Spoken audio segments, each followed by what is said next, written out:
Hello, everybody. I want to talk about the punishment versus the crime.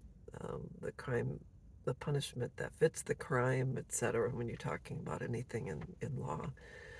When you see someone in court who has, let's just say, abused and tortured a child, which for some odd reason, um, I really do watch a lot of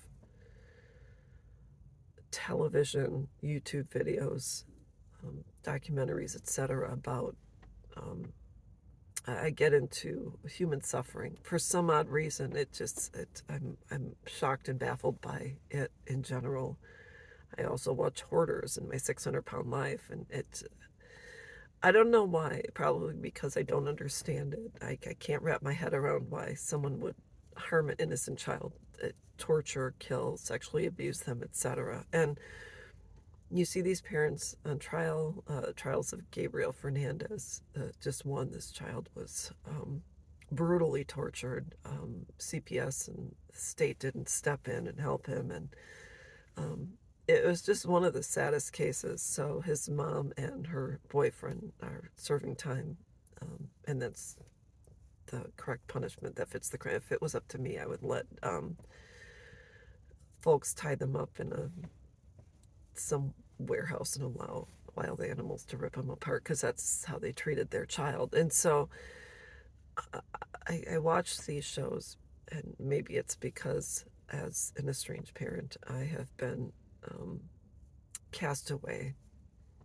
I have been punished by my adult daughters, as have a lot of parents, and I we keep wondering what crimes did we commit in order to be completely cast away, like Tom Hanks.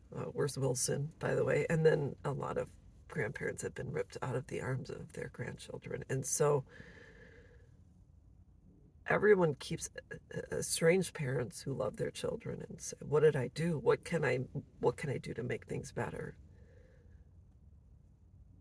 And we all wonder when we see cases that are so severe. Parents are walking on eggshells because they think if I say something, if I do something, and if I talk to you about your parenting or express concern about my grandkids, if I say the wrong thing, if I look at you the wrong way, if I joke and laugh, if you feel not a part of something, or if I don't roll out the red carpet to my son-in-law, daughter-in-law, etc., they're going to cause they're going to throw a landmine down and cause a big, huge divide between our side and your side. And it ends up being one of these situations that we seem to be jailed for. Um, a lot of these adult sons and daughters are saying, I'm just protecting my children from my mom or from my dad, etc.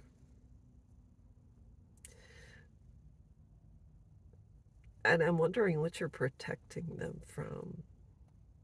If what your parents said or did is so unforgivable,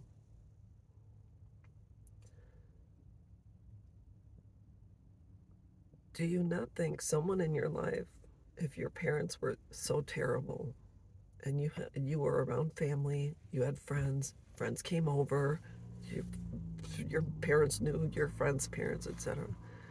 You went to school. In some cases, children in their teens go to therapy. Um, you were around your grandparents, your aunts, your uncles, your cousins, etc. If your parent were that terrible, don't you think someone would have said something? CPS has always existed. The police have always been around. Law enforcement, 911.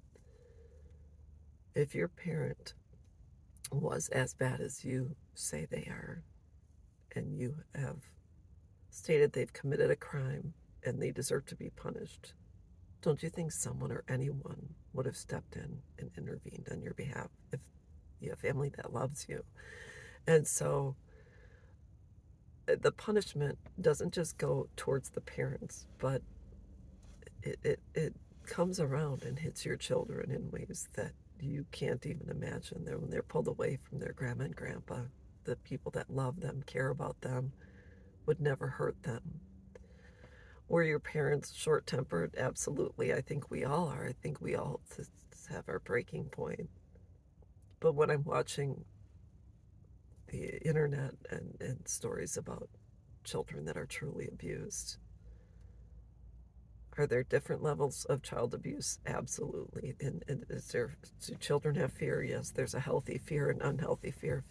Fear causes your child to think twice about the disrespect, breaking the law, challenging adults that mean them no harm. I think you really have to think twice. So, what can you do if this video touches you and you say, well, maybe my mom wasn't so bad? Reach out to your mom. Say, can we, I come in peace. I'm waving the white flag, that your grandkids miss you. They want to meet you. They heard about you. Um, they're curious. If you love your children, let them spend time with their grandparents, as long as their grandparents, would never harm them physically, emotionally, mentally, spiritually, sexually. Please, please let them meet their grandparents and let them spend time, even if you all just hang out and get to know each other. Um, Sooner than later is always better. But anyways, that's all I've got, and I'll be back.